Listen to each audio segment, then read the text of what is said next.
We're talking about the inner journey today as an event, 3-day event that helps us to get into conversations which are deeper in a faster way and create meaningful change with and for people.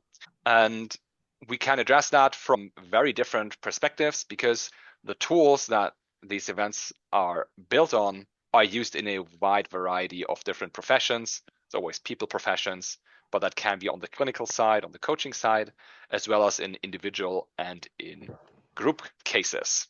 What's the main problem here?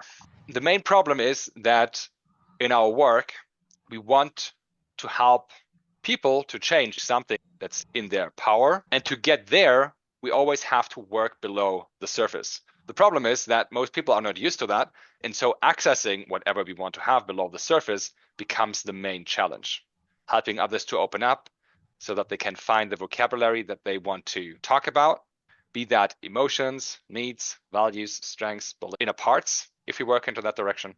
Because only if we help them explore these deeper realms can we effectively help them to manage the transformation or the change that they are undergoing. The thing is, if we don't manage to address these topics underneath in a efficient way, we might have clients who are stuck in the same patterns for a long time. If I'm working with teams in leadership development, for instance, I have teams that don't talk about the real issue at hand. And if I'm getting to the breakthroughs that I want, it might not be the shortest way because it's always a question if people can verbalize what they actually want to say and have the courage to do that. And so not being able to help our clients, our teams, the leaders that we help get to the bottom of things actually costs quite some time, trust, momentum, and results because we could have been there earlier. And then, as I said, the real change actually happens below the surface. And what this event is really about is helping you access what's below the surface in a safe, structured, and transformative way.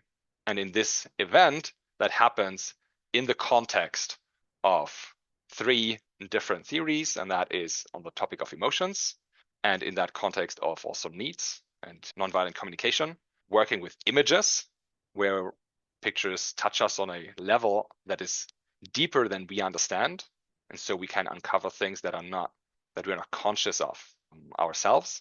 And then on the topic of strengths on the 3rd day, because only if we are truly building on our strengths can we build a life or help our clients build a life that is truly fulfilling. In the 3 days, we're using a wide variety of different tools. We have the emotions compass and needs compass, as well as the emotion cards and need cards, because those help clients to really find the words that they need. If I'm working with C-level executives, that's a way to help them talk about emotions, because they don't have to talk about the emotions. They can talk about a card that they're holding in their hand. Similarly, if I'm working clinically, I have the same issue, people not being able to describe how they feel, and I can just flip through the card set and find the right thing, or use the emotions compass and say, hi, that's a connected thought. Okay, apparently I'm angry, and I can infer from my thoughts what I'm actually feeling once I learn to make these connections. On day 2, we work with images. These are images that are associatable with pleasant as well as unpleasant emotions.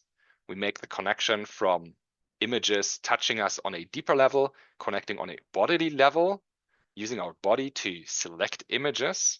And on the 3rd day, we're working with first the strengths discovery, so our strength assessment tool. We collect feedback from people in our lives, rate ourselves, and others can also rate us on the same scale.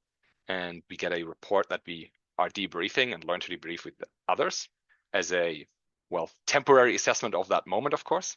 And then we also work with the stronger you cards and the strength compass to help people find out what their strengths are and then operationalize this with behaviors in their lives and building a bigger vision.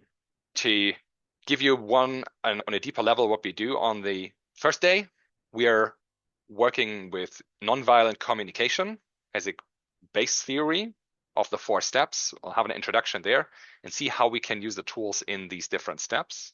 We're talking about the automatic reactions that we have and how we can help clients to build a structure, identifying emotions and our automatic patterns that are often connected to it, right?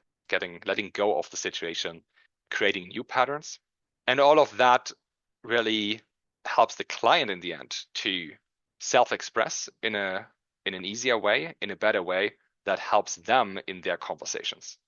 On the second day, we look at the images and what they can represent. We look into a range of different theories behind this and how this can work, starting from narrative psychology, ending with projective methods. And really, I think this is one of the key aspects of the whole training, because most of us are not trained working with images effectively and using them to uncover not only emotions, but beliefs or any other thing that you would like to, by offering the right selection of images. And of course, we'll discuss what that actually means. What is the right selection? What is the right offer? How do I prompt the person to get to that deeper level? And then on the third day, we'll do some fun exercises, sorting strength cards, identifying strengths, listening how it sounds like if people talk about their strengths and as compared to their weaknesses.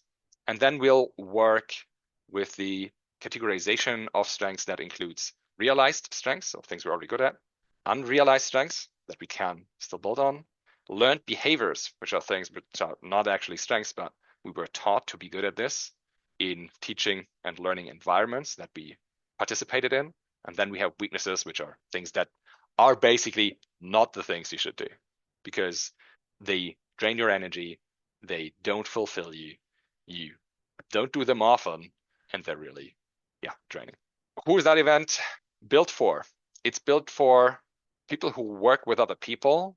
That can be in one-to-one interactions as counselors, as coaches, or for people who work with groups as facilitators, as trainers, as consultants, leadership developers, you name it. And lastly, one group which is not on here is actually for leaders in the role of a coach. If you want to have a strong foundation and also a tools-based foundation, working and developing other people, then that's very effective. And we actually had 6 leaders in our last iteration of the event. Yeah.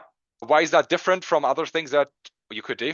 That is because you not only learn about tools and methods, but it's really experiential. We're doing what we have in the nice workbook here. Oh, some post-its on it. In the nice workbook, what we have here. And you get to experience them. And then you get to practice it yourself. And so we always have that duality between coach, coachee, trainer, participant, looking at things from the teacher and from the learner side, from the instructor and the coachee side.